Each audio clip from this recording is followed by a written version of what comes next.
네, 안녕하세요. 테크 전문 채널 토크아이티 제작군 GPD 고소입니다. 자, 오늘 토크아이티와 투라인 클라우드와 함께 저희가 준비한 웨비나는요. 요즘 이제 MSA, 클라우드 네이티브 하면서 MSA들을 많이 좀 전환하고 있는데, MSA 전환을 하는 데서 쉽지 않거든요. 그 전환의 벽이 있습니다. 도대체 그 전환의 벽이 도대체 무엇인지, 그것이 왜 생겼는지, 특히 공공기관 쪽에서는 어떤 구조적인 문제가 있는지, 이런 얘기들을 저희가 한 꼭지 할 거고요. 또 이제 그런 것들을 요즘 나오는 이제 생성형 AI 기반으로 해서 기존의 MSA를 구해야 되셔서 어려웠던 점이 어떤 식으로 그것이 좀 수월하게 플랫폼 기반으로 우리가 풀 수 있는지 이런 꼭지. 그래서 오늘 두 꼭지를 오늘 투라인 클라우드에 두 분의 게스트 모시고 얘기 나누겠습니다. 자, 각자 인사 좀 하실까요? 네. 네, 안녕하세요. 투라인 클라우드의 우한규라고 합니다. 반갑습니다. 네, 안녕하세요. 투라인 클라우드의 김한수라고 합니다. 반갑습니다. 네. 자, 그 두 분은 아무래도 이제 이런 이제 MSA 관련된 프로젝트도 많이 하시고 클라우드 네이티브 관련 프로젝트 많이 하시면 필드에서 이제 다양한 분들 만나실 거 아닙니까? 그러면 네. 실제 MSA가 오늘 뭐 전화의 벽이라고 했는데 저 MSA가 그렇게 전화하는데 그렇게 어려운 여러 가지 이유가 있긴 오늘 그 얘기 할 거지만 그래도 그래 이것이 그래도 MSA 전화의 가장 큰 저거다 하나씩만 좀 말씀해 주시면 아무래도 민간이든 공공이든 기존의 레거시가 굉장히 타이트하게 관계랍으로 연결되어 있는 레거시 시스템들이 많아요. 네. 근데 그걸 마이크로 서비스로 나누려면 어쨌든 DB가 분리가 돼야 되는데 그 DB를 분리하는 게 가장 어려운 일이 아닐까 생각을 합니다. 네. 그리고 또 하나가 오늘 발표할 내용이기도 하지만 그 조직에 좀 유연함이 아닌 딱 정형화된 조직 구조가 진정한 데브옵스를 실행하는데 좀 애로가 있지 않나 그렇게 생각을 합니다. 네. 소장님은? 네. 일단 뭐 그런 이제 문제도 있을 수 있고요. 네. 일단 저희도 실제 프로젝트 하다 보면 MSL을 좀 보셨던 분들이 가장 힘들어하는 게 정말 많은 기술들이 있고 정말 많은 컴포넌트가 있습니다. 그러니까 실제적으로 결합해야 될 컴포넌트가 많아서 뭔가 이게 전체 체계를 단일로 관리할 수 있는 통합 관리 체계가 필요한데 그런 부분이 많이 없죠. 그러니까 실제로 그 모든 컴포넌트를 다 학습해서 다 인터그레이션해서 다 진행하기는 사실상 거의 불가능에 가깝기 때문에 솔직히 그런 툴들이 필요하긴 한데 현실적으로 그런 툴들이 시장에 많이 없기 때문에 그런 부분도 많이 힘들어하고 계십니다. 네. 네. 자, 그럼 여러분들 먼저 그 MSA 전환의 벽이 도대체 이것이 도대체 왜 생겼는지 그 배경, 네, 그런 것도 아주 현실적인 그런 얘기들을 경험을 기반으로 해서 먼저 투라인 클라우드의 우한규 부사장님께서 먼저 발표하시고요. 그 다음에 이제 김한수 상무님께서는 이제 실제 생성 AI 갖고 어떤 식으로 플랫폼 기반으로 이거를 좀 기존 MSA의 전환의 어려운 점을 해결할 수 있는지 그런 얘기를 하겠습니다. 한번 들어보도록 할까요? 네. 오늘은 그 기존의 그 기술적인 내용보다는 이제 공공 프로젝트를 수행하면서 경험했던 비효율적인 부분들이라든가 그리고 그 조직 개발 수행을 하는 조직의 어떤 구조적인 문제들 그리고 그런 것들을 좀 얘기를 해보려고 하고요. 그리고 이걸 해결하기 위해서 실제 전환을 앞두고 있는 공공기관에 있는 담당자분들이나 그리고 실제로 그 과제를 수행하는 실무자분들이 한 번씩 생각해 봐야 될 문제들을 얘기해 보려고 합니다.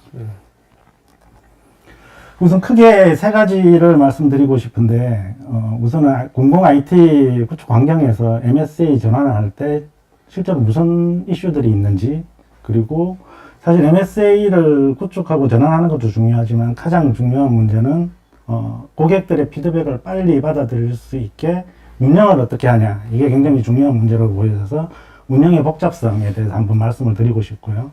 그리고 이런 문제들을 해결하기 위해서 클라우드 네이티브 환경으로 전환을 할 때 어떻게 하면 가장 최적화되게 전환을 할 수 있는지 거기에 대해서 말씀을 드려보도록 하겠습니다. 사실 전환 구축을 하는 입장에서 보면 이미 설계는 하고 빠져나가는 상태가 되겠죠. 그래서 설계서를 읽어보면 굉장히 이상적입니다.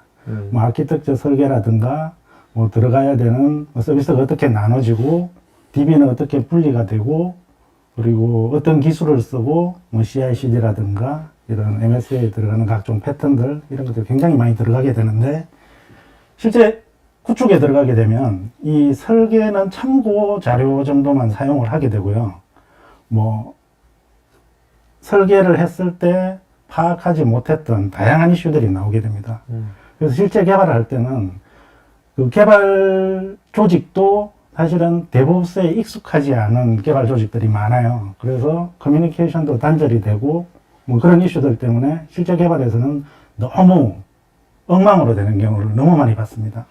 근데 아까 설계가 빠져나간다고 그랬는데 그 말은 뭐예요? 설계하는 주체하고 네. 개발 주체하고 다른 겁니까? 뭐 뒤에 얘기는 하겠지만 네. 사실은 공공과제 같은 경우는 설계와 구축과 운영이 별도로 발주가 됩니다. 아, 분리발주가 되는 거군요. 그렇죠. 분리 발주가 되면 설계를 했던 업체는 설계를 하고 빠져나가고 산출물만 남아 있습니다. 아, 그리고 뒤에 전환 구축의 업체가 들어오면 그 산출물을 가지고 구축을 진행하게 되는 구조로 가죠. 네. 반대로 운영도 똑같은 과정으로 가게 되고요. 그래서 이게 그렇게 되면 단절이 일어나는 거죠. 네네. 그럼 조금 이따 자세하게 네네네. 말씀을 드리겠습니다. 그래서 이제 데브옵스를 하라고 얘기를 하죠. 보통 이제 공공기관이나 이런 데서 요구 그렇죠. 조건은 네. 애자일스럽게 개발을 하고 데브옵스를 이용해서 마이크로 서비스 아키텍처로 아주 효율적으로 구축을 해줘. 좋은 말은 다 들어가 있죠. 네, 들어가 있죠. 네. 근데 실제로 그걸 하다 보면 이미 분리 발주가 되어 있고 구축도 워터폴 형태로 진행이 되게 돼요. 그러니까 계획 설계가 앞쪽에 컨설팅 단계고요. 컨설팅이나 설계 단계고, 그리고 구축 단계가 있고, 테스트하고 운영하고, 이게 딱 정해져 있습니다. 근데 그 위에 요구 조건이 있기 때문에 데브옵스나 MSA나 클라우드 네이티브라는 단어들이 듣고 있는 거죠. 네네. 실제로는 밖에서 산출물을 보면 클라우드 네이티브로 전환한 것처럼 보이지만, 실제로는 워터폴 형태로 진행되는 구조죠. 굉장히 좀 강직된 예전 구조로 개발이 진행된다는 겁니다. 그 데브옵스라면 우리가 이제 팔자, 어떤 사이클을, 지속적인 사이클을 계속 이게 돼야 되는 거 아닙니까? 맞습니다. 근데 이제 아까 벌써 구조 자체가 분리발주로 그 설계, 구현, 그 다음에 운영까지 다 따로따로 사이로처럼 돼버리니까 그렇죠. 이게 쉽지는 않겠네, 진짜. 안 돌아가죠. 네. 단절이 되어 있는 상태입니다. 네. 근데 중요한 건 뭐냐면 이렇게 클라우드 네이티브라는 이제 이름을 달고 과제가 수행이 되면 이게 참 경계를 해야 되는 게 자기네들이 이미 그 클라우드 네이티브 혁신을 하고 있다고 생각을 해요. 근데 그 부분은 좀 경계를 해야 될 것 같고요. 그래서 표면적으로는 굉장히 좀 클라우드 네이티브라는 애자일 프로세스로 가는 것처럼 보이지만 실제로는 워터폴 형태의 예전의 레가시의 프로세스를 답습하고 있다. 이렇게 말씀을 드릴 수 있겠습니다. 좀 전에 말씀드린 부분인데 진짜 큰 현실적인 장벽은 분리 발주 구조입니다. 설계와 구축과 운영이 분리된 발주 구조인데 이게 어떤 내용을 양산을 하냐면 문제를 생기게 하냐면 설계 단계는 시스템을 자세하게 보고 설계를 해야겠지만 분명히 놓치는 부분들이 많아요. 근데 그 설계를 담당하시는 분들이 뭐 잘못됐다 이런 게 아니고 네. 어떤 것들을 봐야 되는지에 대해서 정확하게 레거시 시스템을 분석을 해야 되는데 클라우드 네이티브라는 용어에 매핑된 뭐 CI/CD, MSA, 컨테이너, 쿠버네티스 이런 것들은 다 들어가 있습니다. 근데 레거시에 있는 요소에 숨어 있는 레거시 솔루션들을 놓칩니다. 근데 사실은 그 레거시 솔루션이 그냥 독자적으로 돌아가는 것도 있겠지만 기존 레거시 애플리케이션에 종속돼서 단결합되어 있는 구조도 있거든요. 그렇죠. 그런 구조들은 설계에 녹여 있지 않으면 전환할 때 그 내용을 다시 설계를 해야 됩니다. 그래서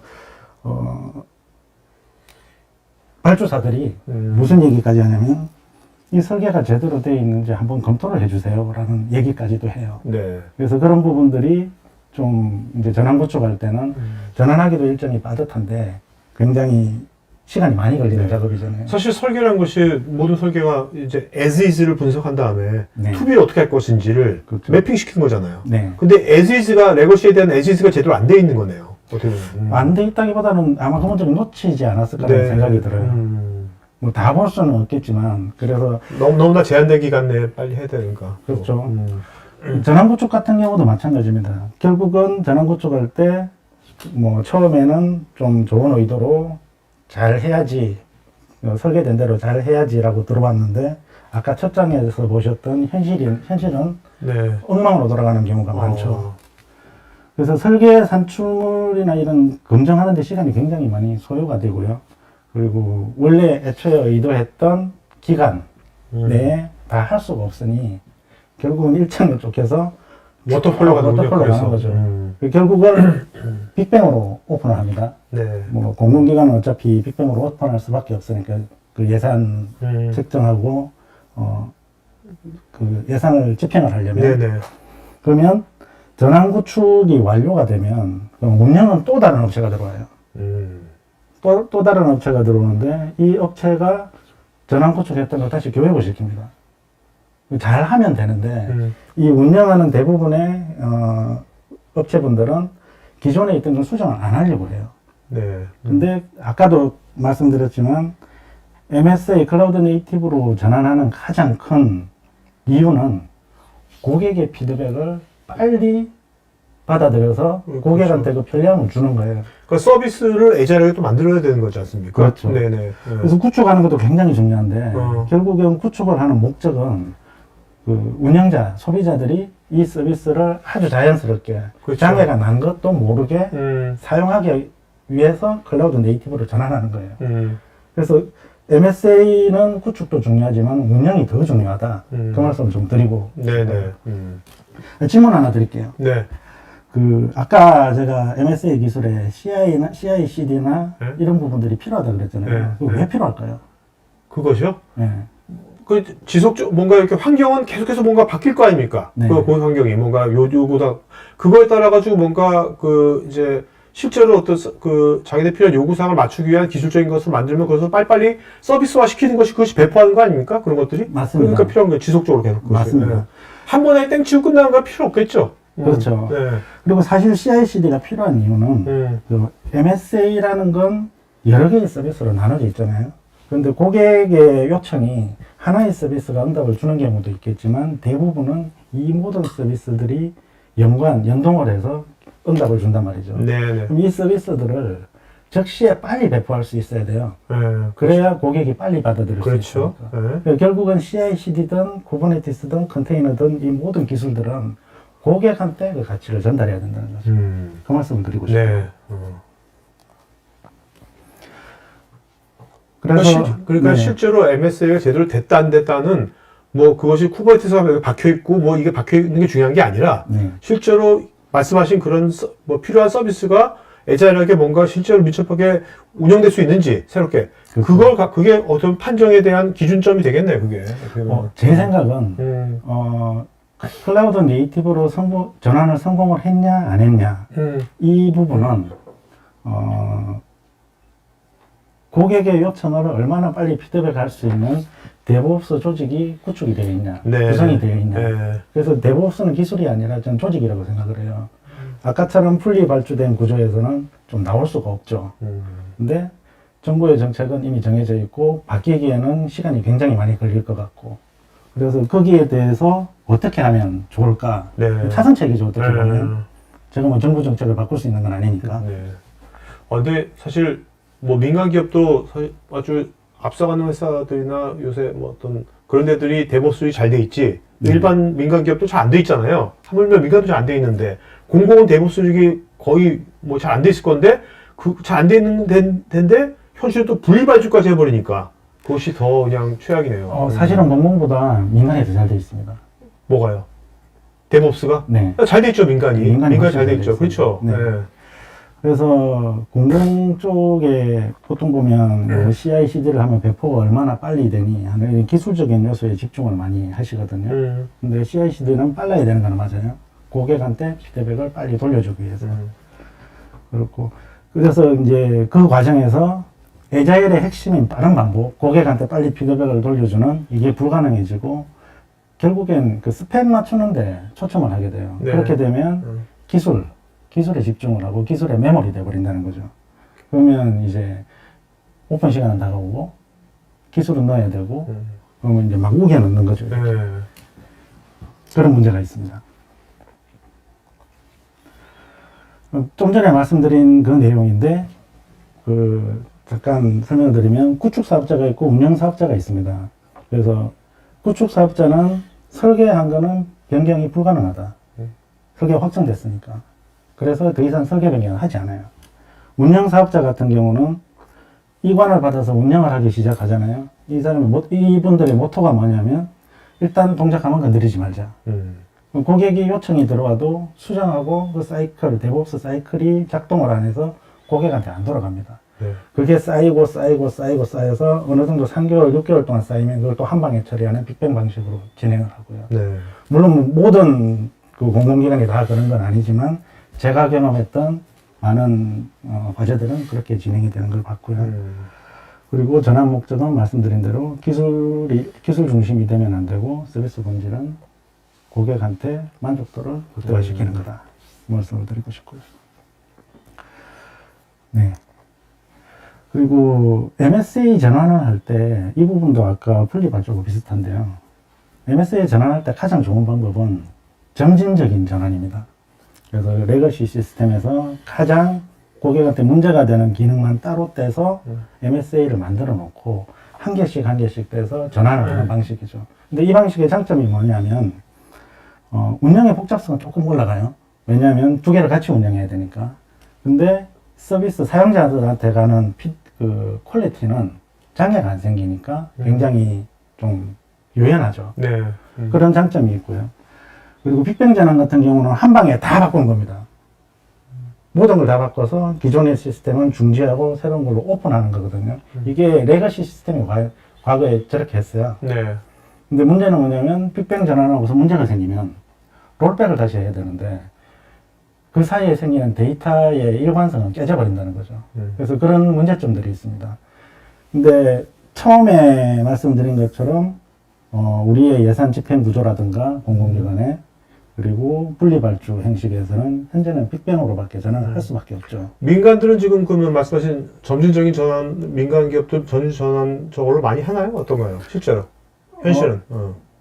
좀 케바케라고 보시면 될 것 네. 같아요. 네. 그 예를 들어서 금융이나 네. 이런 쪽은 한 번에 다 바꿀 수가 없어요. 그리고 사실 금융 쪽은 MSA로 전환 성공한 사례도 거의 없고요. 왜 그러냐면 이 돈이 걸려 있으니까 이게 민감하죠. 네. 그래서 잘못되면 책임을 져야 되잖아요.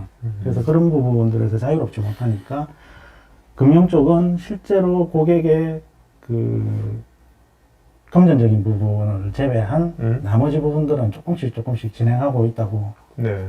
보고 있고요. 일반적인 민간 기업, 뭐 대기업이나 이런 쪽은 자체적으로 데브옵스 팀을 꾸려서 전환을 거의 뭐 다 했다라고 보면 되겠죠. 점진적으로? 네. 네.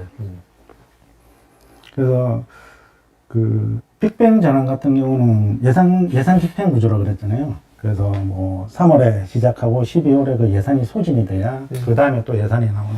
왜 저희 그렇죠? 일반적인 네. 네. 프로그램로 뛰면 네. 똑같죠. 그리고 또 하나가 공공기관에서는 그 순환근무제를 하잖아요. 공무원들이 뭐 2년, 3년 단위로 계속 순환근무를 합니다. 이게 순환근무의 제도를 만든 취지는 정말 좋죠. 어떤 부정부패나 그렇죠. 그런 것들을 막기 네. 위해서 돌리는 건데 사실 좋은 뜻으로 시작했지만 IT 쪽이나 이런 전문성이 요하는 쪽에서는 어떤 지식이 축적이 되질 않아요. 그리고 중간에 들어오신 바뀐 담당자분이 기존에 계셨던 분하고 이게 뷰가 맞지 않으면 전환구축 쪽을 진행하는 업체 입장에서는 너무 많은 문제가 생깁니다. 이건 아니에요. 그럼 기존에 했던 걸 뒤집어 엎어야 되고 코드를 뒤집어 엎고 뭐 과정을 바꾸는 건 상관없는데 공부한 과제는 문서가 장난 아니게 많습니다. 네. 그 모든 문서를 다 업데이트를 다시 해야 돼요. 그래서 거기에서도 일정이 소요가 되고 결국은 기관에 있는 담당자분들은 문서만 바라보니까요. 왜냐면 나중에 뭐 감사받아도 문서가 이제 우선이니까요. 그래서 그건 이해는 하는데 근데 그런 부분들을 뭐 바뀌는 건 어쩔 수 없어요. 지금 정책이니까. 그래서 그 부분들을 최소화하기 위해서 그 차선책이 뭐냐. 과제 수행을 할 때 협업 체계나 협업 도구를 이용해서 문서화를 시켜놓으라는 거죠. 근데 문서는 일단 산출물로 나오잖아요. 근데 그 산출물은 과정은 잘 보이지 않습니다. 네. 큰 거시적인 과정은 나오지만 그래서 뭐 지라나 컨플루언스나 이런 협업 도구들을 도입을 해서 진행했던 모든 내역을 다 히스토리화 시켜서 그 다음 네. 담당자에게 자연스럽게 이관하는 과정이 좀 필요하다. 그러니까 단순하게 아래 한글로만 쫙 하는 것보다는 네. 그 지라나 컴플러스에서 약간 구조화 시켜놓는 게 네. 그런 게 필요하다. 그렇죠. 회의록 같은 경우도 전부 다 아래 한글로 만들어서 네. 저장을 하긴 해요. 네. 근데 그걸 찾으려면 시간이 굉장히 많이 그렇죠. 걸리죠. 네네.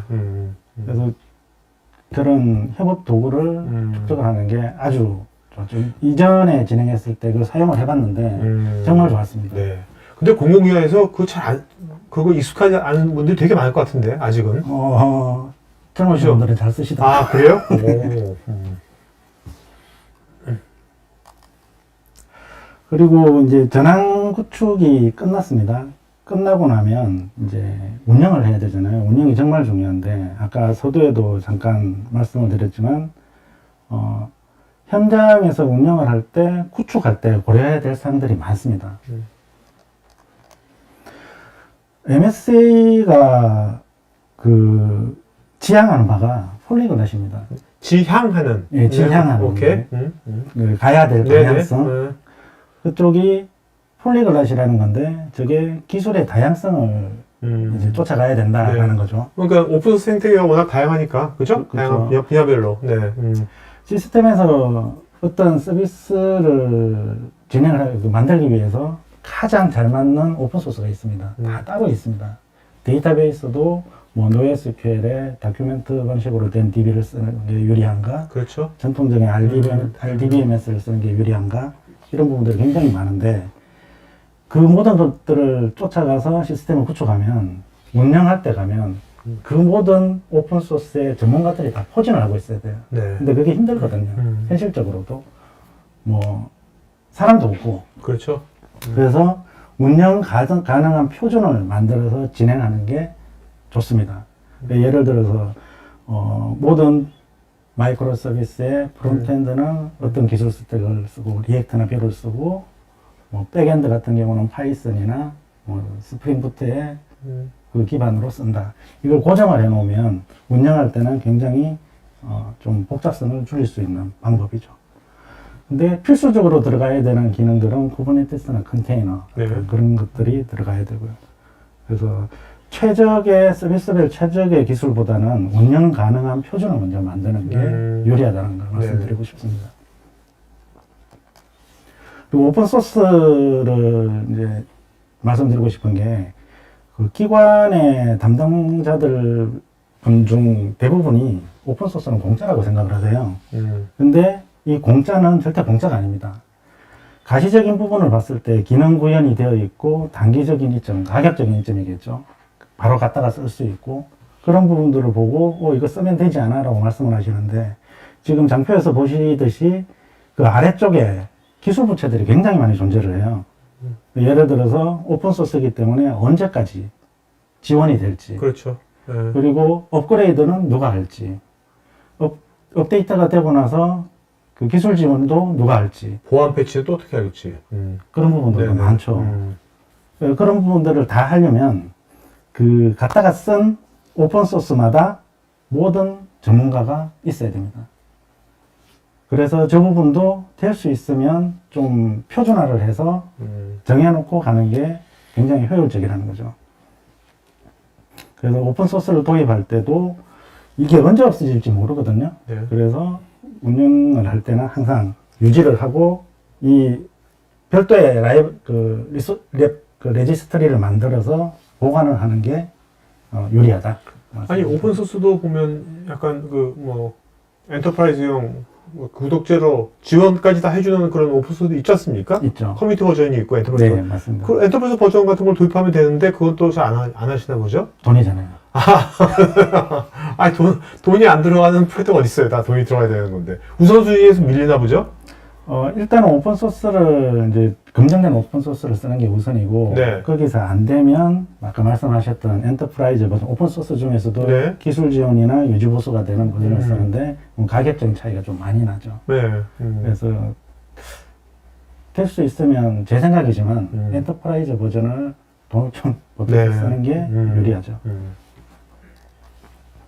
그리고 처음에 말씀드렸던 레거시 솔루션, 구석구석에 박혀있는 레거시 솔루션들이 있습니다. 그래서 설계할 때는 저게 잘 안 드러나요. 왜 그러냐면 설계할 때 그 시스템을 가장 잘하는 사람이 참여를 해야 되는데 기존에 유지보수하던 업체가 그 내용을 잘 모를 때도 있고요.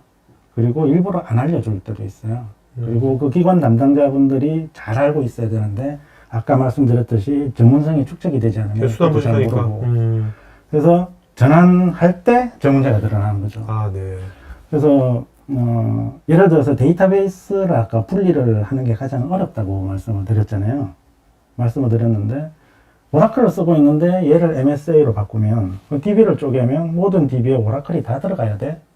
그러면 오라클 DB가 비용이 비싸거든요. 그렇죠. 네. 그 비용을 감당을 할 수가 없죠. 그래서 오픈소스로 가는 거죠. 오픈소스로 갈 때는 어떤 DB를 쓸 거냐. 그럼 포스트그레를 쓴다. 가장 가까우니까. 포스트그레를 쓰면 이 포스트그레는 그럼 엔터프라이즈를 쓸 거야? 아니면 커뮤니티를 쓸 거야? 고민을 해야 되고요. 이중화는 또 어떻게 하지? 그런 문제들도 있습니다. 그래서 실제로 그런 문제들이 너무 많다 보니까 라이센스 비용이라든가 클라우드 환경으로 컨테이너라이징이 되는 솔루션인가, 그리고 기존의 애플리케이션에 얼마나 결합이 되어 있냐, 그거에 따라서 어떻게 할 건지 설계 내용에 반영이 되어 있어야 됩니다. 그대로 이동하면 전환구축 쪽에서 진행을 하면 되고, 솔루션을 대체하는데 비슷한 솔루션 대체가 필요하다라고 하면 바로 찾아보면 시간을 줄일 수 있거든요. 재구성 같은 경우는 어차피 애플리케이션 개발자들이 들어가서 리팩토링을 해야 되는 거고. 그래서 그런 부분들은 설계 단계에서 반영이 되어 있으면 전환구축 때 굉장히 좀 쉽게 갈 수 있다는 거죠. 설계 단계에서 반영이 잘 안 돼 있으면 네. 구현 단계에서 뭔가 이미 예산은 다 된 거고, 그래서 내가 이 프로젝트 하고 있는데, 네. 그거를 구축하는 업체하고 수요처하고 다도 고민이 있겠네요. 그런 것들을 갑자기 예산을 또 같이 만들어낼 수 없는 거고, 신규로. 전환 비용에서 깝니다. 네. 네? 아, 깝니까? 네. 근데 설계도 마찬가지고 운영도 마찬가지지만 결국엔 전환 비용에 있는 시간이 비용이거든요. 네, 그렇죠. 그 시간을 까먹는다는 점, 비용을 까먹는다고 네. 보면 되죠. 그러니까 그러면서 그냥 아까 같이 워터폴로 가게 되는군요. 그래서. 그렇죠. 그래서 클라우드 네이티브 최적화를 어떻게 해야 되냐? 얘는 차선책입니다. 정답은 아닙니다. 차선책인데 제일 좋은 건 정부의 정책이 바뀌고 진정한 데브옵스 조직으로 바꿀 수 있는 환경으로 만드는 거겠죠. 근데 그게 안 되는 거기 때문에 최적화를 할 때 가장 큰 게 이 비용이에요. 어떤 담당자분은 그런 말씀도 하세요. 클라우드로 가면 싸다면서요. 근데 싸진 않아요. 가로 앞에 생략된 말이 있죠. 관리를 잘하면. 네. 관리를 잘하면 쌉니다. 네. 온프레미스 같은 경우는 서버를 사죠. 구매를 합니다. 구매를 하면 그 서버의 사양이 곧 성능으로 고정이 돼버려요. 그래서 24365, 365일 켜놔도 비용이 안 들어요. 왜냐면 내가 이미 비용을 그렇죠. 지불해버렸기 네. 때문에. 네. 클라우드 같은 경우는 처음에 리소스를 선택을 하고 가동을 하죠. 근데 이걸 가변적으로 내가 조절을 할 수가 있습니다. 근데 과거에 있던 관행으로 그냥 무조건 켜놓거든요. 그러면 비용 폭탄 맞습니다. 네. 그래서 이 가운데 보이는 이 트래픽 그래프에 따라서 가변적으로 클라우드의 리소스를 제어하는 AI나 이런 걸 도입해서 제어하는 정책으로 가면 위쪽의 빗금칙 영역에 대한 비용은 모두 다 커버를 할 수 있는 거죠. 그래서 제일 좋은 건 얼마나 저 그래프의 선에 아주 가깝게 가게 운영을 할 수 있는가. 그게 이제 그 플랫폼의 품질의 기준이 되겠죠. 그렇게 되면 비용을 많이 줄일 수 있습니다. 결국은 제가 드리고 싶은 말씀은 정책도 단시간에 변경이 안 되고, 그리고 그런 비용이라든가 이런 것들은 결국은 인건비거든요. 인건비를 최대한 운영할 때 줄일 수 있으려면 AI를 활용하든 뭘 하든 자동화 플랫폼으로 표준을 하고요. 네. 그리고 공공에서 가장 요구를 하는 게 뭐냐면 설계부터 운영까지 일관된 산출물이 나와야 되는데, 아까 말씀드린 대로 분리 발주가 되면 산출물들이 다 달라져요.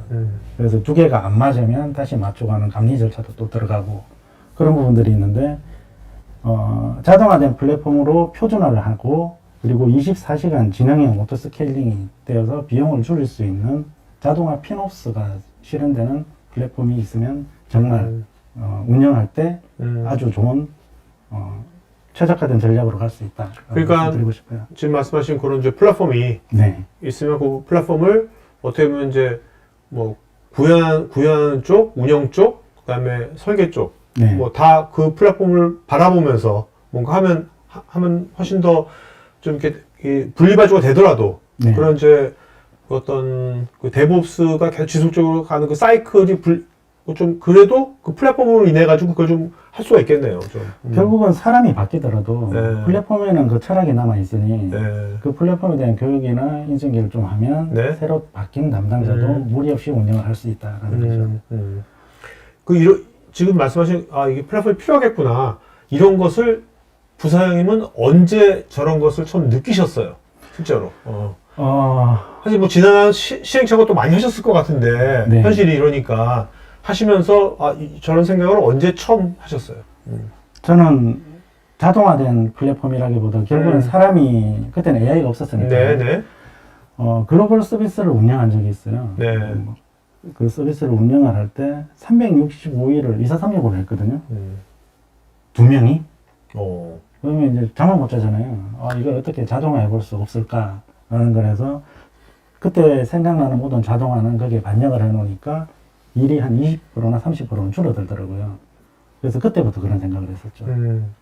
그렇다면 이제 그 트라이 클라우드는 지금 이런 플랫폼으로 해야 되겠다는 것을 회사에서 어떤 전략적으로 생각을 하고 계시는 것 같은데 네네. 그럼 실제로 이제 생각한 거를 이제 구현을 하셔야 될 겁니까? 구현도 지금 뭔가 하고 계시는 겁니까? 저거를? 네, 이미 그 플랫폼으로 개발을 해서 가지고 있고요. 네. 그 아까 질문에 좀 연속적으로 좀 답변을 드리자면 운영을 하다가도 있었고 개발하는 과정에도 항상 같은 걸 반복을 했어요. 수많은 프로젝트를 진행하면서 항상 같은 걸 반복을 하니까 얘를 어떻게 좀 자동화 좀 해보자. 그렇게 해서 자동화를 했었고 그게 이제 MSA 환경이 2010년대 후반에 네네. 나오면서 거기에다 그 철학을 다 녹여보자라고 해서 이제 개발을 진행을 했었죠.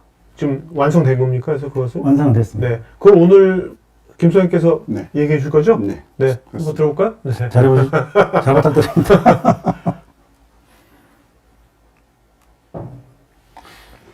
네, 지금부터는 제가 조금 전에 말씀드렸던 내용을 좀 말씀을 드릴 건데요. 일단 제품 소개 전에 AX에 대한 얘기를 좀 드릴 겁니다. 갑자기 MSA 얘기를 하다가 왜 AX를 얘기하냐라고 말씀할 수 있는데 실제 이제 시장에서 보면 저희가 계속 자료를 보면서 말씀드릴 건데 AX를 많이들 하시죠. 근데 실질적으로 AX를 제대로 하고 있느냐라고 이제 내부를 뜯어보면 대부분 그렇지 않다는 겁니다. 그래서 실질적으로 조직에서 AX를 제대로 할 때 필요한 것들이 뭔지에 대해서 저희 제품 기반에 대한 설명도 드리겠지만 전반적인 내용 기반으로 해서 좀 말씀을 드리도록 하겠습니다. 우선 진정한 AX 되게 타이틀 좋습니다. 실질적으로 이제 그렇게 하고 있느냐 모든 조직들이 좀 뜯어보면 대부분 조직들이 저희가 이제 요즘 워낙 AX다 그러고 AX 전환에 대한 얘기들이 많다 보니까 저희가 많은 고객들을 만나고 있습니다. 근데 실제 고객들을 만나보면 AX를 정말 잘했다라는 고객들이 있긴 합니다. 근데 정말 극소수고요. 실제 보면 그냥 챗봇 도입해서 내부 공동문서 검색 좀 편하게 하는 정도가 거의 대부분이라 할 정도로 AX의 현실입니다. 그러다 보니까 정작 우리가 AX를 하는 목적 자체가 우리가 일반적으로 하고 있는 우리의 업무를 어떻게 자동화하고 편리하게 해서 가치를 높이느냐에 이제 초점을 맞춰야 되는데 실질적인 결과는 그렇지 않다는 거죠. 그러다 보니까 UI에서 그냥 대부분 챗봇 정도에 그치고 그리고 그 통해서 뭔가 업무를 하다 보면 뒷단의 시스템은 기존의 레거시, 그러니까 큰 덩어리치 어플리케이션 구조를 가져가다 보니까 UI만 바꾸면서 그 기존에 그 가지고 있는 레거시의 문제점들이 더욱더 부각되는 그런 상황이 되어버립니다. 그래서 기본적으로 이제 AX를 좀 하셨던 고객들을 만나보면 그분들이 가장 힘들어하는 게 데이터 흐름을 제어하는 게 정말 힘들다. 그러니까 기존의 레거시가 가지고 있는 데이터 구조로는 AX를 하기가 정말 힘들다는 얘기를 정말 많이 하십니다. 네. 결국은 우리가 가지고 있는 시스템의 구조를 바꾸지 않고서는 AI를 하는 것들은 정말 힘들다는 거죠. 그래서 저희가 이제 말씀드리는 게 이게 정말 여러분들이 원하는 AX냐라는 얘기를 드리고 싶은 거죠. 그래서 이제 이후로는 저희가 생각하는 AX의 방향이 어떤 거다라는 정도로 이제 말씀을 좀 드리고 싶은 거예요. 그래서 이제 좀 전에 말씀드렸던 내용을 기존의 시스템 기반으로 좀 설명을 드리면 그냥 표면적인 AX, 기존 시스템은 그대로 두고 그냥 챗봇만 붙여서 네네. 그래서 제가 보통 얘기하는데 되게 똑똑한 사람이 손발이 묶여 있는 그런 상태라고 보통 표현을 합니다. 그러다 보니까 예를 들면 중간 같은 경우는 우리가 기존 업무 시스템은 그대로 있는데 쇼핑몰에 뭔가 챗봇이나 뭐 사용자 추천 서비스를 등록을 했다고 하는 거죠. 근데 요즘 이제 AX가 워낙 추세다 보니까 사용자들이 되게 많이 호응을 합니다. 되게 사용률도 되게 높아졌어요. 근데 뒷단의 시스템은 레거시 구조를 그대로 가다 보니까 사용자가 몰리면서 데이터가 폭주를 하고 아, 네. DB는 그 트래픽을 감당을 그치. 못하는 상황이라서 DB가 다운되고 모노리시 구조상 모든 서비스가 다 다운되는 그런 네, 사례들이 지금 폭주하고 있습니다. 음. 그러다 보니까 뭔가 고객한테 좋은 서비스를 선물하고 시작했던 서비스가 전체 서비스가 장애가 나면서 오히려 이제 안 하니만 못하는 네. 그런 경우들이 생기는 거라서 결국 이제 마지막에 보여드리는 것처럼 아주 고성능의 엔진은 달았지만 결국은 바퀴는 옛날 수레바퀴를 달고 있는 아주 이상한 모양의 서비스 구조가 나와버리는 거죠. 그래서 저희가 이제 제안 드리는 그 방향은 이제 두 가지 정도로 말씀드릴 수 있는데 페이지 1과 페이지 2가 있습니다. 실질적으로 최종적으로 가야 되는 방향은 계속 저희가 말씀드린 것처럼 우리가 가지고 있는 핵심 업무들을 현대화하는 과정이 필요한데 솔직히 그 과정은 쉽지가 않습니다. 이제 그게 결국 MSA 하는 과정인데 그러다 보니까 페이지 1에서 기존에 우리가 가지고 있는 어플리케이션 구조를 가능한 때도 고치지 않는 선에서 인프라선에서 개선할 수 있는 방향으로 일단 가자. 그래서 파이프라인을 동결하고 기본적으로 운영도 좀 자유화, 운영 좀 현대화해서 네. 가능하면 AI를 넣어서 가능하면 자동화하고 운영자가 손 대지 않는 형태의 이제 운영 체제를 좀 갖추는 거고요. 그래서 그리고 복잡한 여러 부서들이 엮여 있는 프로세스를 좀 더 자동화해서 업무를 단순화하는 정도의 페이지 1으로 끝내고 이게 되면 이제 인프라를 갖춰져 있다고 가능하는 거고요. 그 위에서 이제 저희 어플리케이션들을 현대화하는 과정, 형태에서는 2페이지 정도로 해서 보통 제안을 시장에도 하고 있습니다. 아까 인프라를 먼저. 네. 그게 이제 내부에서는 리스크를 상당히 많이 줄이는 거고 네. 실제 MSA를 하면서 가장 힘들어 하시는 부분이 이걸 바꿨을 때 어떤 사이트 이펙트가 있을지를 잘 모르겠다. 그런 것들이 크고 아까도 말씀하셨지만 가장 큰 미션이 이제 DB를 분리하는 미션인데 DB를 분리하는 게 실질적으로 저희가 프로젝트 해보면 정말 힘듭니다. 그러다 보니 그부터 시작하자고 하면 일단 효과가 나지 않습니다. 그러니까 내부에서도 AX를 이렇게 하자고 주도하는 담당 입장에서 뭔가 효과가 안 나오기 때문에 이게 동력을 가지고 지속적으로 하기가 사실상 현실적으로 쉽지가 않습니다. 그러다 보니까 일단 효과가 나는 프로세스로 먼저 진행을 하고 어느 정도 기반이 다진 이후에 실질적으로 해야 될 일을 하는 방향으로 하는 게 일반적이고 가장 안전한 방법이라고 저희들은 이제 말씀을 드리고 있는 거죠. 그래서 이 부분을 좀 MSA하고 저는 결국은 이제 MSA를 하자는 건데요. 그래서 결국은 레거시 시스템을 MSA를 전환을 해서 이렇게 분리된 서비스 간에 AI의 기능을 이용해서 효율화하고 해서 우리의 핵심 업무를 전반적으로 전환하는. 그래서 제가 말미에 말씀드린 건데 보통 체인지와 트랜스포메이션의 차이입니다. 체인지는 본질을 바꾸지 않는 거죠. 근데 트랜스포메이션은 본질 자체를 바꾸는 거기 때문에 결국 우리 업무의 본질을 바꿔야 된다. 이게 이제 AX의 본질이라고 보시면 됩니다. 그 MSA가 AI를 이제 막 운영하고 AX가 도입이 될 때 MSA가 잘 돼 있으면 AI 입장에서 뭐가 좋아지는 거죠? 일단 그 모듈식 구조 같은 경우는 제가 처음에 AI를 할 때 가장 중요한 게 데이터라고 말씀드렸잖아요. 기존 모듈식 구조는 그 복잡한 서비스에 관련된 모든 데이터가 한꺼번에 생깁니다. 그렇죠. 근데 AI는 그 중에 특별한 자기가 원하는 데이터만 뽑았어야 되는 구조거든요. 그러면 결국은 그 뒷단에 그 데이터를 전처리하기 위한 프로세스도 상당히 복잡한 프로세스를 전처리를 해야 됩니다. 근데 이 데이터가 폭출하기 시작하면 이 전처리하는 프로세스 자체도 감당을 못 합니다. 근데 MSA는 내가 원하는 기능에 원하는 데이터만 발생하기 때문에 데이터가 그 데이터와 손쉽게 취합해서 AI 전략을 써서 우리가 원하는 목적을 달성할 수 있거든요. 결국 어쩌면 MSA가 서비스를 가지고 있는 장점도 있지만 MSA가 그 장점으로 인해서 AI에 가장 최적화된 데이터를 실시간으로 만들어줄 수 있다. 네. 그러니까 그런 장점이 있습니다. 요새 또 이제 각 분야별 AI 에이전트가 또 많이 도입이 되잖아요. 맞습니다. 그럼 또 MSA하고 궁합이 딱 잘 맞겠네요. 또. 그렇죠. AI는 말 그대로 에이전틱 AI 같은 경우는 그런 기능들을 흔히 해서 짜집기 해서 쓰는 기술이기 때문에 자연으로 내가 원하는 기능을 펑션으로 호출해서 내가 원하는 목적을 달성할 수 있는 형태의 그 프로세스이기 때문에 기존의 큰 덩치의 모노리식 구조는 안 맞는 거죠. 네, 그러면 그렇죠. 우리 업무를 그렇게 펑셔널하게 얼마나 잘 쪼개져 있느냐. 그게 어찌 보면 AX의 성공의 키라고 보시면 됩니다. 네. 그래서 실제로 우리가 그런데 우리가 이제 MSA를 저희는 많이 하고 있는데 실제로 MSA가 쉽지 않다고 다들 얘기를 하시죠. 근데 가장 큰 게 뭐 여러 이유가 있겠지만 크게 3개 정도 보면 일단은 설계가 너무 힘들다.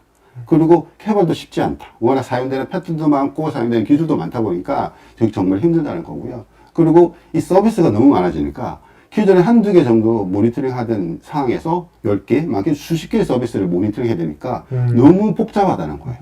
그리고 그러다 보니까 당연히 비용도 같이 올라가는 구조가 생길 수밖에 없는 거라서 그러다 보니까 이제 이런 어려움 때문에 실제로 MS의 장점은 좀 들어보셨던 분들은 다 알고는 계실 거예요.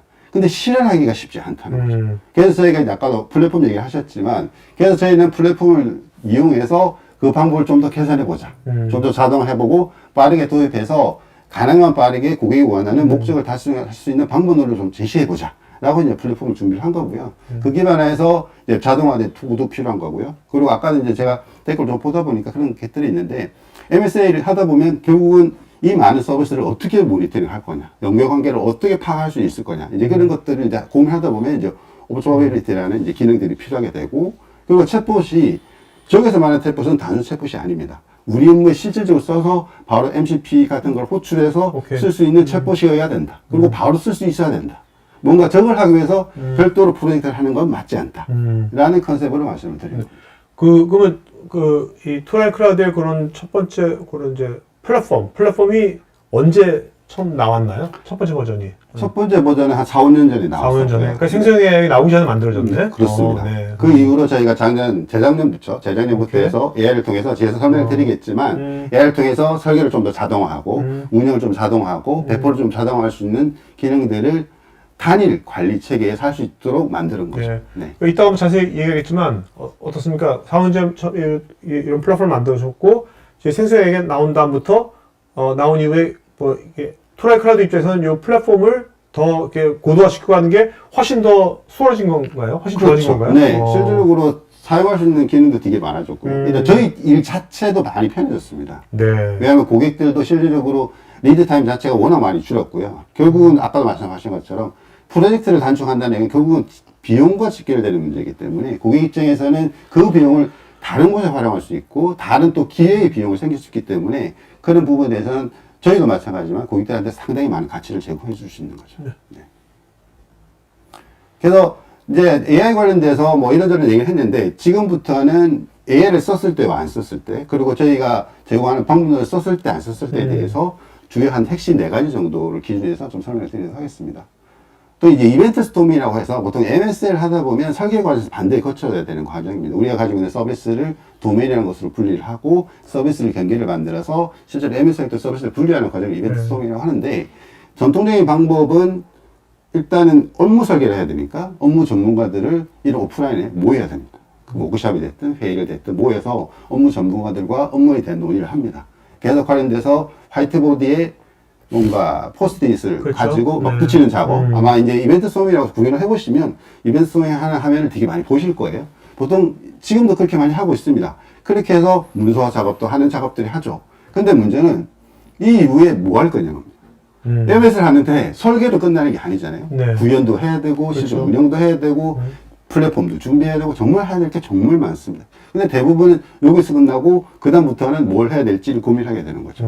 안 그러면 별도 업체를 찾아야 되는 건지, 전문 업체랑 얘기를 해야 되는 건지, 우리 내부적으로 해결할 수 있는 건지, 그런 고민을 할 수밖에 없는 거고요. 그래서 저희가 제공하는 것들은 자연어로 굳이 이분들이 한 장소에 다 모이지 않더라도, 그냥 온라인으로 접속해서 본인의 업무만 기술하면 자동적으로 AI를 통해서 설계를 해주고 그 기반으로 소프트웨어 모델링까지도 하고 그 소프트웨어에 필요한 데이터까지도 설계를 해주고 그리고 이 MSA가 뭐 아시는 분 아시겠지만 하나의 서비스로 이루어지지 않고 또 서비스 단독으로 돌아가지 않죠. 데이터베이스도 붙여야 되고 뭐 카프카 하나 연다 오픈소스도 많은 오픈소스 연동해야 되고 그런 것들을 설계를 해야 되는데 저희 같은 경우는 그런 것들을 툴을 통해서 모든 하나의 뷰에서 다 설계할 수 있는 형태로 가는 거죠. 그래서 그렇게 해서 이제 설계가 진행되면 그다음부터 배포가 일어나고 운영을 하고 하는 체계로 이제 진행이 되는 그런 구조를 가지고 가게 됩니다.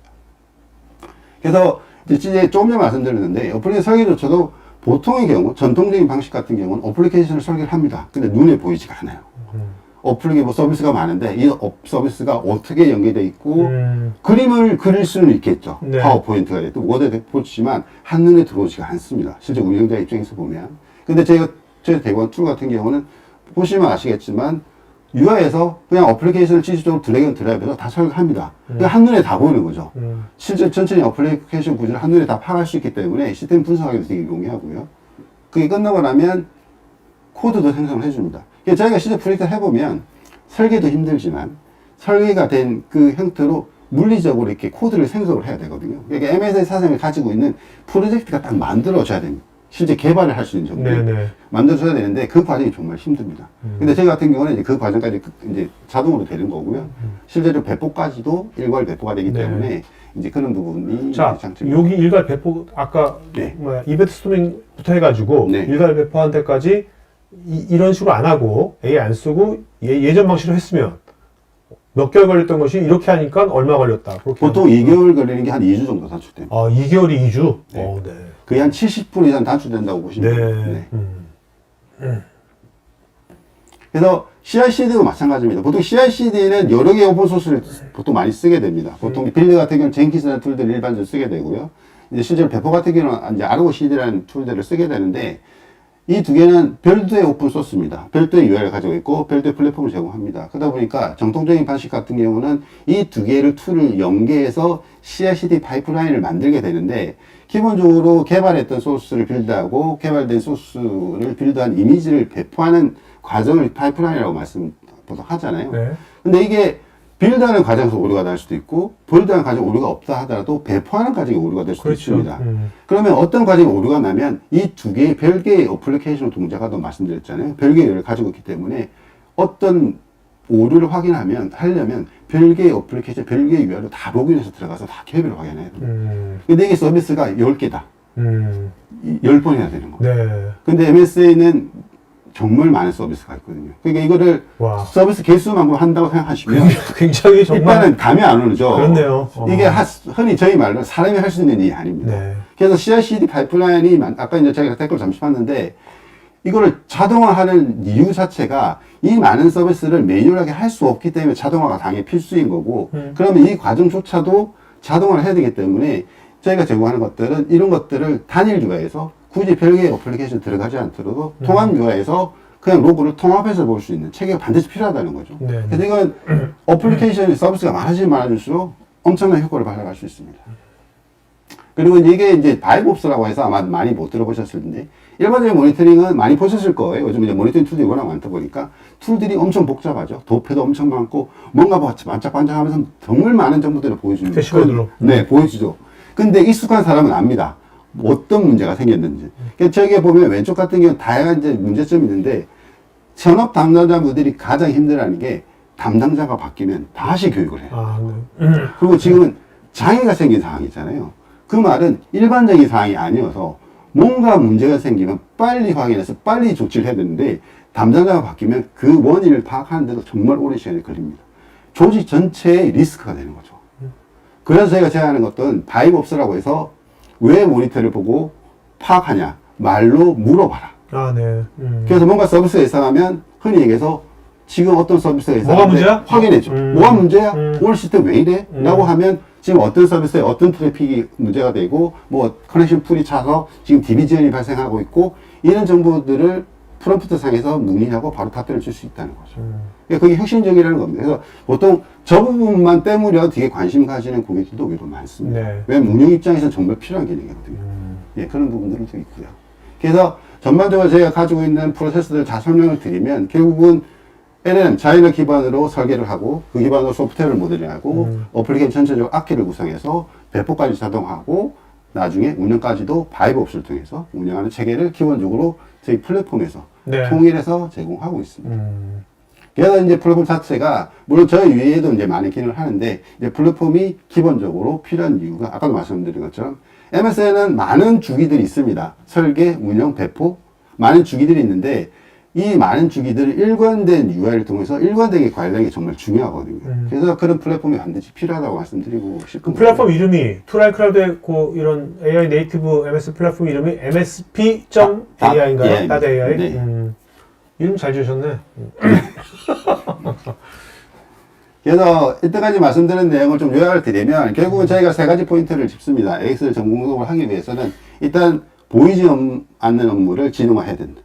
UI가 다가 아니다. 라고 말씀드리고 싶은 거고요. 그러려면 결국 우리 업무를 MSA 형태로 바꿔야 되는데 그러려면 계속 저희 앞에서 말씀드린 것처럼 지능형 플랫폼이 반드시 필요하다. 네. 라는 거고요. 그리고 우리가 하고 있는 모든 업무들을 지능화해야 된다. 그리고 자동화해야 된다. 라는 말씀을 드리고 싶습니다. 그럼 지금 말씀하신 이 AI 네이티브 MSA 플랫폼으로 실제로 MSA 프로젝트를 이걸로 구현하신 적이 있으신가요? 이제 하실 예정이신가요? 한 것도 있고요. 저희 몇 개 레퍼런스들도 있습니다. 있고 지금도 실제로 이제 계약까지 가는 곳들도 많고 네. 실질적으로 저희 내부에서도 많이 쓰고 있는 플랫폼이고 그래서 이 부분은 저희가 계속 이제 AI 기술도 발달하고 있기 때문에 물론 저희 로드맵상에는 이 말고도 네. 되게 많은 로드맵상의 기술 이제 펑션에 대한 이제 애도를 할 수 있는 기능들이 이미 다 실제 계획하고 있는 부분들이 많습니다. 그러니까 이걸로 실제로 이제 그 프로젝트 뭐 민간이건 공공이건 실제로 요걸 적용해서 해보시니까 실제 기업 고객의 뭐 반응은 어떻던가요? 일단은 제가 말씀드린 것처럼 프로젝트가 상당 부분 단축됐다. 아, 운영이 편리하다. 아, 그리고 자동화된 부분이어서 인력이 줄 수 있다. 네. 그리고 기본적으로 저희가 AI 기능이 위에 얹혀져 있기 때문에 굳이 AI 기능을 하기 위해서 다른 곳과 협의하지 않아도 된다. 결국은 단위 플랫폼으로 지금의 이슈와 향후의 이슈를 다 커버할 수 있다. 이런 장점이 있는 거죠. 네. 네. 그렇다면 이게 아까 공공기관 같은 경우에 분리발주해가지고 뭐 설계, 그 다음에 구축, 그 다음 운영이잖아요. 네. 그러면 근데 저 궁금한 게 투라이 클라우드는 설계, 구축, 운영에서 어떤 쪽을 보통 담당하십니까?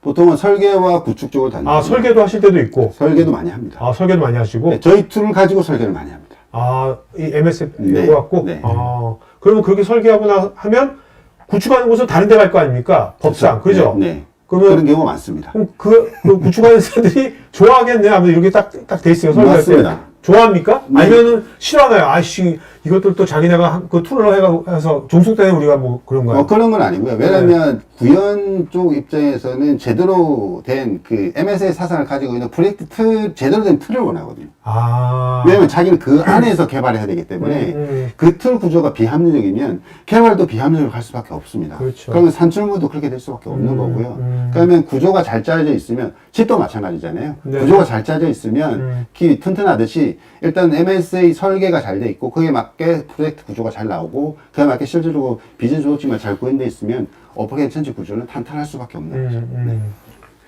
아까 설계할 때 기존의 레거시를 잘 분석하는 게 또 되게 중요하다고 했잖아요. 중요합니다. 그걸 잘 미싱할 경우가 많다고 그랬는데 네, 네. 그 기존 레거시를 분석하는데도 뭔가 AI가 뭔가 도움을 주기도 하나요? 네, 그래서 제가 아까 보셨던 이벤트 소밍의 자이너 기반이 저희가 하는 게 아니고 업무 담당자가 오케이, 오케이. 온라인상으로 채팅을 하면 그걸 취합해서 프롬프트로 보내기만 하면 기본적인 설계를 해줍니다. 그러니까 레거시에 대한 걸 분석까지 다. 네, 그러면 그 화면을 오케이. 온라인에 오신 분이 같이 보시거든요. 네네. 그래서 거기서 추가적인 코멘트를 하면서 좀 더 이제 설계를 보완해 가는 그런 과정들을 저희 툴에서 기본적으로 제공해 드리는 거죠.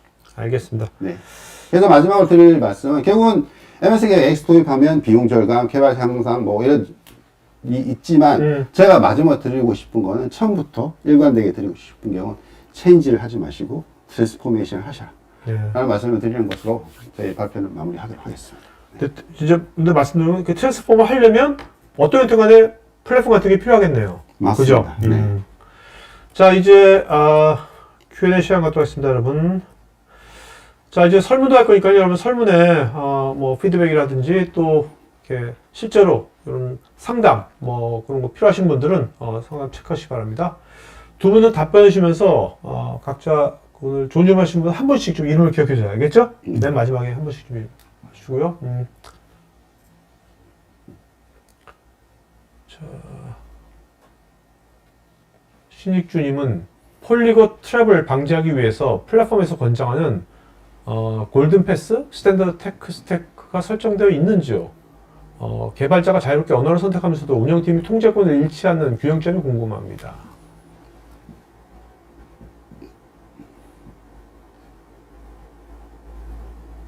이거는 어떤 답변? 네. 폴리글라 트랩을 방지하기 위해서 아까 제가 말씀드렸을 때 기술의 표준화를 가져가야 된다고 말씀을 드렸잖아요. 근데 요즘에 뭐 바이브 코딩이니 AI가 들어오면서 굉장히 많은 이제 코딩 방법이 나옵니다. 근데 가장 효율적인 건 하네스 엔지니어링이라고 그래서 말씀하신 저 골든 패스, 그러니까 어떤 특정한 스켈레톤을 제공해주고 거기에 AI로 만들어지는 요소가 MS의 패턴들이나 이런 것들이 주입되는 게 한 40%나 60%의 이제 전환이 됐을 때 품질이 훨씬 더 좋다는 논문도 나와 있는 상황이에요. 네. 그래서 저희가 개발을 할 때는 지금 플랫폼에서 개발을 할 때는 아까 UI로 잠깐 화면에서 보셨겠지만 UI에서 기술 스택을 선택을 하면 거기에 하네스 기술이 들어간 스켈레톤 코드로 제공이 됩니다. 거기에 이제 설계된 패턴들이 주입되는 구조로 가게 되죠. 네. 손대영님은 요즘 많은 프로젝트에서도 AI를 활용하는데 MSP 트란 클라우드의 MSP.AI가 타사 CSP 생성형 AI를 활용해서 수행하는 것과 어떤 차별점이 있는 건지요?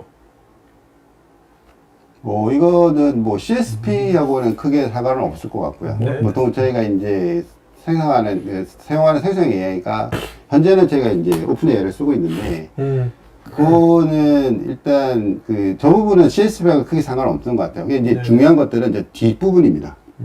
결국 이제 저희가 업무 이런 이제 말씀을 실제 고객한테 드리는데 특히 공공 같은 경우는 저는 말씀을 하시는데 공공 특성상 우리의 업무를 뭔가 이렇게 기술하면 설계가 편하게 되는 건 정말 좋은데 우리 업무를 그럼 그래서 오픈 AI에 다 넘기는 거냐, 네네네. 문제되지 않냐, 네. 분명히 그런 얘기를 하시거든요. 그래서 현재 버전은 저희가 이제 그런 부분은 이제 고려하고 있지 않는데, 그게 아까 로드를 말씀드렸지만, 당연히 이제 그런, 소위 이제 SLLM 같은 경우는 고객이 가지고 있는 도메인 정보들을 가지고 결국 설계하는 게 가장 최선의 방법인데, 이제 그런 부분들을 성능을 높이는 작업들을 하고는 있습니다. 그래서 그런 부분에 대해서 말씀을 좀 드리고 싶고요. 당연히 이제 보안적인 측면은 있습니다. 그건 저희도 알고 있고요. 그래서 이제 패키지 플랫폼을 업그레이드하는 그런 이제 로드맵이 있다라는 걸 말씀드립니다. 네.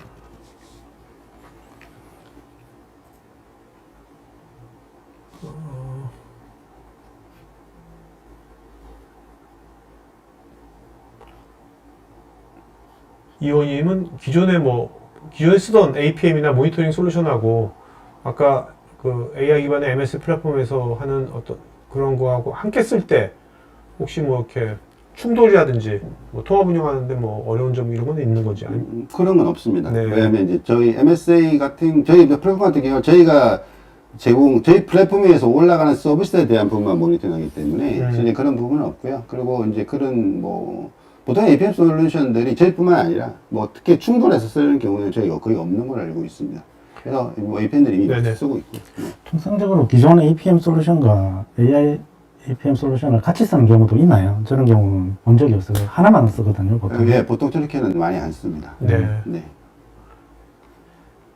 류우진님 데이터를 관리하는 관리자 입장에서는 매우 편리한 도구가 될 것으로 보이는데 현장에서는 MSA 구축을 통한 변화를 어떤 식으로 받아들이는지 경험하신 내용이나 현장의 적용의 노하우를 좀 말씀해 주시면 고맙겠습니다. MSA라고 하면 일반 개발자들은 사실은 MSA에 관심이 없어요. 네. 비즈니스 로직에 관심이 있지. 아, 네. 그래서 아까 말씀드렸듯이 설계가 잘 되어 있으면 그 기준으로 비즈니스 로직에 집중을 하시는 게 대부분의 개발자분들이시고요. 그 상위에 있는 아키텍트분, 애플리케이션 설계자분들은 좀 보시는데, 그분들도 기술 스택만 알고 있지 왜 이걸 해야 되는지에 대한 것들은 잘 인식을 못 하세요. 그래서 그 부분을 설득을 하는데 시간이 굉장히 많이 걸립니다. 그래서 결국에는 사람이 조직이 변해야 된다라는 거죠. 박기찬님은 테스트를 나눠서 하다 보니까 전체 흐름에서 터지는 문제를 놓치는 경우가 있는데 통합 테스트 범위를 어디까지 가져가는 게 현실적으로 적절할까요? 저거는 좀 제가 말씀을 좀 드려야 될 것 같은데, 보통 이제 MSA가 가기 전에는 보통 이제 저희가 단위 테스트를 하게 되죠. 특정 서비스를 단위 테스트를 하는데, MSA를 하게 되면 컨트랙 테스트를 하셔야 됩니다. 왜냐면 여러 개의 서비스가 엮여서 내가 원하는 서비스를 권하기 때문에 컨트랙 테스트를 하셔야 되고요. 그러다 보니까 저희도 저 컨트랙 테스트는 바이브 코딩으로 합니다. 그래서 현실적으로는 바이브 코딩, 요즘 이제 워낙 이제 툴들이 좋아져서 네. 이제 그냥 컨트랙 테스트 생성 코드를 요청하시면 대부분의 경우, 크루드 같은 경우는 아주 잘 만들어줍니다. 네. 그래서 그렇게 테스트 하시면 좋을 것 같습니다. 어떻습니까? 토라이 클라우드 내부에서도 이제 1년 전에 비해서 현재 이런 바이브 코딩으로 하는 비중이 점점 많이 늘어나고 있죠. 실제 코딩하는, 실제로 이거 하는 게 많이 없어지지 않나, 어떤가요? 일례로 어저께 저희 고객사 쪽에 갑자기 화면을 보여달라고 그러셔가지고. 네. 실제 저희가 프로젝트 할 건데, 네. 샘플 화면을 간단하게 급하게 전날 보여달라고 하셔가지고. 저희가 바이브 코딩을 2시간 동안 해서 네. 보여드린 적이 있습니다. 네. 제 입장에서는 그게 이제 걱정이 되는 거죠. 바이브 코딩, AI를 도입해서 바이브 코딩을 하도록 개발자 직원분들한테 했는데, 과연 그 생산성을 어떻게 회수를 할까? 네. 그게 고민인 거죠.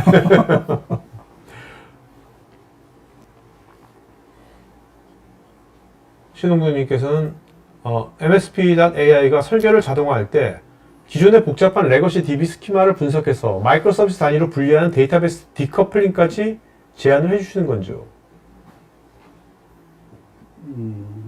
현재는 저 부분은 저희가 준비하고 있습니다. 네. 왜냐면 이제 계속 처음에도 말씀드린 것처럼 MSA의 어찌 보면 최종 종착지라고 할 수 있는 부분입니다. 이게 서비스 분리 이후에 결국 최종 종착지는 데이터 분리이기 때문에 저런 부분들을 저희가 자동화할 수 있는, 물론 100%는 아니지만 네네. 가능한 부분은 자동화할 수 있는 제품을 준비는 하고 있습니다. 이원희님, AI가 아키텍처, 배포, 최적화를 자동으로 제안할 때 개발자가 실제로 어떤 부분까지 검토하고 수정하고 어떤 워크플로우로 협업하는지 궁금합니다.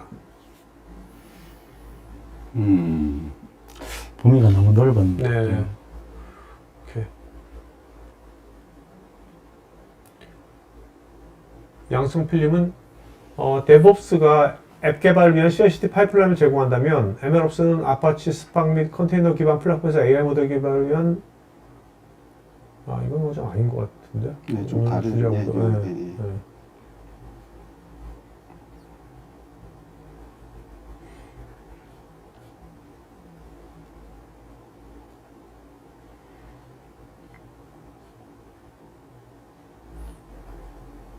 박서희님은 서비스별 데이터베이스 분리 원칙을 적용할 때 조인 쿼리가 필요한 요구사항은 어떻게 해결하는지요? 실제로 데이터베이스를 분리를 할 때 매뉴얼로 사람이 와서 분리를 할 때 조인 쿼리가 필요한 부분, 솔직히 리더 같은 CRUD가 발생을 하죠. 데이터베이스에. 리더를 빼고 나머지 부분은 API나 이런 걸로 다 빼도록 구현을 해야 됩니다. 리더 같은 경우는 참조만 하는 거기 때문에 이제 자기 리더 같은 경우도 될 수 있으면 API로 분리를 해서 데이터를 가져와야 되는데 그 데이터 자체를 변경하지 않으면 네. 그쪽 다른 서비스에 직접 연결을 해도 무방은 한데 이제 그쪽 서비스가 죽어버리면 DB가 죽으면 서비스 2개가 죽어버리는 문제가 발생하잖아요. 네. 그런 부분들은 이제 결정을 해서 진행을 하시면 될 것 같아요. 양승필님, 투라인 클라우드는 마이크로소프트 아키텍처, 클라우드 네이티브 전환을 위한 IT 현황 진단 서비스 같은 것도 제공하는지 궁금하고, 요것이 지금 GS 인증 등급도 획득했는지요? 네, 진단 서비스를 저희가 지금도 하고 있고요. 고객이 원하시면 저희가 실제로 방문해서 지금도 제공하고 있고, 저희 제품은 GS 인증을 획득했습니다. 네. 네.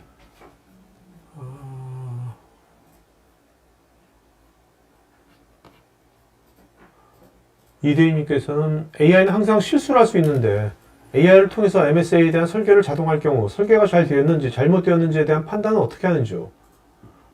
그래서 일단 저희가 이벤트 스토밍에 저희 툴을 간단히 보여드렸잖아요. 이제 거기에서 실제 업무 담당자들이 들어오셔서 저희가 회의를 하는데 반드시 저희 같은 AA, 실제로 아키텍처 설계하는 사람이 반드시 동석을 합니다. 네. 그래서 전체적인 구조적인 차원, 개념적인 차원에서 검증을 저희가 해드리고 있고요. 당연히 업무는 저희보다는 현업 당사자분들이 더 잘 아시기 때문에 네. 크로스 체크를 해서 저런 부분은 대부분 해결한다고 보시면 됩니다. 사실은 AI를 이용해서 어떤 결과를 AI가 도출을 했을 때 그 최종 판단은 사람이 해야 된다고 생각을 해요. 네. 담당자가. 네, 네. 그래서 AI한테 책임을 물을 수는 없잖아요. 그렇죠. 결국은 모든 AI 솔루션은 사람이 판단을 해야 된다는 게 제 생각입니다.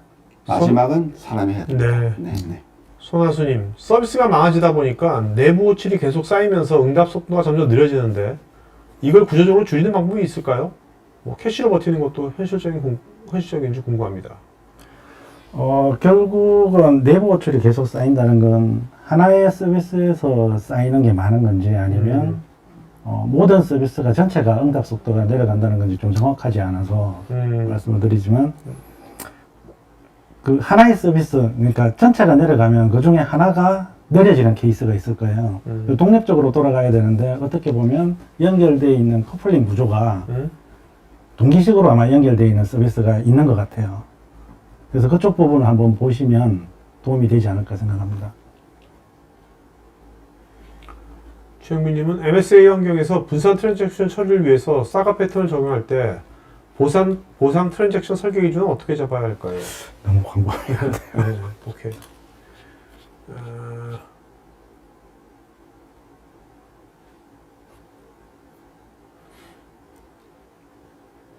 이원희님은 AI가 자동으로 최적화한 구성에서 성능 이슈가 발생했을 때 운영팀이 어떻게 개입하고 어떤 방식으로 롤백과 재설계를 진행하는지 실제 운영 사례 같은 것이 있는지요? 현재로서는 저희가 AI 자체를 가지고 최적화하지는 않습니다. 네. 그리고 뭐 사례를 아시는 분들이 계실지 모르겠는데 넷플릭스나 이런 곳은 기본적으로 AI를 통해서 CI/CD 파이프라인을 돌리고 있습니다. 네, 그쪽에서 사례를 간단히 말씀드리면 보통 이제 넷플릭스도 그렇고 대부분 고객들이 그 시스템을 가지고 있는 고객들이 비슷할 텐데 기존 시스템들이 저희가 빌드를 돌리면 빌드 메시지나 빌드 패턴들이 거의 유사합니다. 서비스가 어느 정도 들어간다 하더라도. 그래서 그쪽에서 하는 것들은 기존에 가지고 있는 빌드 패턴들을 이제 머신러닝에서 학습을 하고 이번 빌드에 그 패턴과 유사하지 않은 특이한 패턴이 나오면 알람을 보내서 그거를 실제로 빌드가 성공했다 하더라도 그 빌드를 다시 볼 수 있게 하는 알람 형태로 제공을 하고 있기 때문에 커넥팅을 쓰고 있지만 실제 그렇게까지 쓸 수 있는 국내 기술은 아직까지 거기까지는 많이 못 왔다고 보시면 되고요. 일단 뭐 저희 플랫폼 기준으로 보면 아직 거기까지는 저희도 제공하고 있지 않다고 말씀드릴 수 있습니다. 전현진님, 빅뱅 대신 전환 전력으로 진행할 때 어느 부분부터 전환할 것인지 결정하는 것도 까다로운데 어느 부분부터 전환하는 것이 최선인지 MSP.AI가 이런 것도 추천을 해주는지요? 뭐 저 부분은 이제 저희가 추천해 드릴 수 있는 부분은 없고요. 네. 한마디로 말씀드리면 MSA를 바꿨을 때 가장 효과가 큰 서비스부터 하시는 게 맞다. 그걸 점진적으로 하시라 라는 말씀을 드리고 싶습니다. 홍성일님은 설계 개발의 어려움은 결국 업무 프로세스를 최적화하기 어려운 점에서 시작한 것 같은데 업무 단위를 최적화에 실패하고 대부분 절충안으로 MSA를 구축하다가 운영 시 오류가 나는 것이 빈번히 발생하는 것 같습니다. 업무 프로세스 최적화 및 업무 단위를 잘 분류하기 위한 뭐 팁이라든지 방법이 있을까요? 업무 담당자 도메인, 그 해당 업무를 담당하시는 분들하고 이벤트 스토밍을 한번 해보시면 어떨까 싶습니다. 네.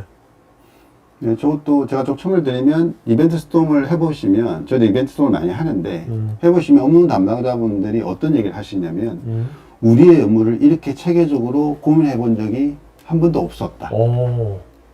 그 얘기를 하십니다. 네. 정말 좋은 기회였다. 네. 시간이었다는 얘기를 되게 많이 하십니다. 네. 실제 업무를 해보시면 본인들이 계속 그 업무를 하고는 계시지만 여러 업무들을 자기 업무를 포함해서 여러 업무들을 모여서 저렇게 체계화하고 정리하는 수 있는 시간을 거의 못 가집니다. 그렇죠. 근데 그렇게 하고 나면 아 우리가 이런 업무들 이렇게 하고 있었어라는 생각 얘기를 되게 많이 하시거든요. 되게 좋은 굳이 MSA가 아니더라도 한번 해보시는 걸 권고드립니다. 네네. 자기 업무의 앞뒤가 어떻게 흘러가는지가 보인다는 거죠. 네. 안상영님, 개발팀과 운영팀이 분리된 상태에서 데브옵스 체계로 전환하려면 조직 구조를 어떻게 바꿔야 현실적으로 가능할까요? 합치십시오. 저거는 방법이 없습니다. 네. 분리된 상태라면 합칠 수가 없는 상태라면 개발팀과 운영팀의 일정 그 파일럿 팀이라고 그래서 TF팀 구성을 해서 데브옵스 체계로 전환하셔서 한번 운영을 해보시면 네네. 좋을 것 같아요. 최성태님, DB를 서비스별로 나누긴 했는데 결국 데이터 맞추려고 여기저기 호출이 너무 많아졌습니다. 이럴 때 조회 성능이랑 데이터 정합성 사이에서 보통 어떤 식으로 타협을 하는지요? 데이터 정합성이 우선이 돼야죠. 데이터 정합성이 틀어지면 조회 성능이 나와봐도 의미가 없지 않을까요? 박은지님, MSA로 전환했는데 배포는 빨라졌지만 운영 부담과 인프라 비용은 증가했습니다. 이 상황이 정상적인 과도기인지 아니면 구조적인 문제인지 어떻게 판단을 하는지요? 저거는 제가 좀 말씀드리면 운영 부담이 생기는 건 당연한 거고요. 그렇기 때문에 자동화된 툴들이 필요합니다. 결국 운영을 최소화하고 실제로 자동화해서 그 부분을 줄이는 게 맞는 거고요. 인프라 비용은 단기적으로는 늘어날 수 있습니다. 왜냐하면 기본적으로 MS라는 게 클라우드 네이티브 위에서 구성되기 때문에 기본적인 인프라 구성 자체의 비용은 늘어날 수밖에 없는 거고요. 네. 최종적으로 갔을 때는 비용은 낮아질 수밖에 없습니다. 클라우드 네이티브 특성상 집적도나 여타 많은 장점들이 있기 때문에 기존 구조하고는 당연히 인프라 비용 차원에서 메리트를 가져갈 수밖에 없는 조리이기 때문에 저게 일시적인 현상이라고 보시면 될 것 같습니다. 그 MSA가 이제 클라우드 네이티브인데 이게 퍼블릭 클라우드뿐만 아니라 프라이빗 클라우드도 해당되는 건가요? 아니면? 맞습니다. 네, 네. 국내 공공기관들은 지금 클라우드 네이티브 전환한다는데 다 그건 퍼블릭으로 하는 겁니까? 아니면 프라이빗 클라우드로도 해당되는 건가요? 어떤가요? 퍼블릭으로 많이 갑니다. 퍼블릭으로? 프라이빗도 하긴 하는데 네. 절대적으로 퍼블릭이 많다고 아무래도 보시면 복잡하죠, 또 훨씬 더. 일전에 한번 정부 정책으로 그 국자원에 한번 화제가 났잖아요. 네. 그러고 나서 모든 서비스 데이터들을 퍼블릭으로 전환을 하는 정책을 정부가 추진을 하고 있어요. 아, 네. 네, 그것 때문에 기존에 내부에 있던 것들도 퍼블릭으로 많이들 가죠. 네. 자, 질문이 너무 많아서 오늘 한 질문만 받겠습니다. 류호진님, MS를 적용할 때 가장 효율적인 기업 규모나 데이터 규모는 뭐 그런 것이 있을까요? 아니면 이런 기업은 꼭 MSA를 적용하면 좋다라고 할 수 있는 기업은 어떤 기업? 그걸 제가 좀 답변을 드리면 좋을 것 같은데 네. 뒤에 답변을 먼저 드리면 네. 우리의 서비스 중에 트래픽이 특정 시간에 특정 패턴으로 과다하게 몰리는 서비스가 있다. 그때 장애가 있다. 그때 장애의 원인이 될 수 있다. 아. 그런 경우 MSA가 가장 효율적인 효과를 내줄 거고요. 뭔가 피크 치는. 그렇죠. 그러면 기존의 레가시, 그러니까 레가시 단위 모듈식 구조로는 이게 커버가 안 되기 때문에 당연히 MSA 구조 가시는 게 맞고요. 솔직히 기업 규모와 데이터 규모는 중요하지 않습니다. 네. 우리의 업무를 어떻게 정의하냐의 오케이. 문제이기 때문에 그런 관점에서 고민을 해보시면 해결책은 보이실 것 같습니다. 네네네. 자, 오늘 Q&A 여기 하겠고요. 여러분들 설문 마저 피드백 주시면 고맙겠고요. 자, 두 분 오늘 여러 답변 많이 하셨는데 그 중에서 기억나시는 분 한 분씩 좀 이름 좀 불러주실까요? 홍성일님. 홍성일님. 네네. 네. 저는 이대희님 이대희님, 하겠습니다. 네. 네. 자, 홍성일, 이대희, 요 두 분은요, 저희 스태프 이메일 주소로 본인 이름, 주소, 핸드폰, 이메일 보시면 저희가 준비한 경품 보내겠습니다.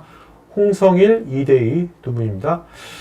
자, 오늘 이렇게 좀 약간 좀 오버했는데, 자, 두 분, 마지막으로 시청자분들께 한 말씀 해주시면 마치고 갈까요? 먼저 참. 투라인 클라우드가 어떤 회사인지 또 모르는 분도 있으시니까 회사 이름도 약간 독특하고, 네. 맞습니다. 자, 어떤 회사입니까? 투라인 클라우드가. 투라인 클라우드는 클라우드에 대한 최적화된 기업이고요. 네. 그리고 클라우드 위에서 MSA 설계, 전환, 구축에 최적화된 기업입니다. 투라인이라는 이름은 두 줄만 보여줘도 모든 걸 짤 수 있다라는 모토로 정해진 이름이고요. 그걸 클라우드 위에서 실현하자라는 의미로 투라인 클라우드라는 이름을 정했습니다. 알겠습니다. 자, 이제 두 분 마지막으로 시청자분들 한 말씀 해주고 마치는 거 할까요? 네. 먼저 하시죠. 마지막. 질문을 주시는 내용을 쭉 봤는데 정말 궁금한 게 너무도 많고 저희도 앞으로 가야 할 방향성이 어디로 가야 되는지 좀 느끼게 되는 웨비나였던 것 같습니다. 참석해 주신 분들 너무 감사하고요. 일일이 다 답변을 드리지 못해서 죄송합니다. 추가적으로 궁금한 질문은 저희 쪽에서 따로 연락처가 있으니까 그쪽으로 주시면 답변을 추후에도 드릴 수 있도록 하겠습니다. 감사합니다. 저는 어쨌든 계속 이제 동일한 메시지를 전달을 드렸던 것 같은데요. 일단 너무 표면적인 것에 집중하지 마시고 본질적인 내용을 좀 보셨으면 좋겠습니다. 네, 자, 오늘 방송에서 마치겠고요. 여러분들 또 다음번에 또 다른 주제도 뵙겠고요. 남은 오후 잘 보내시기 바랍니다. 네, 오늘 고맙습니다. 고맙습니다. 네.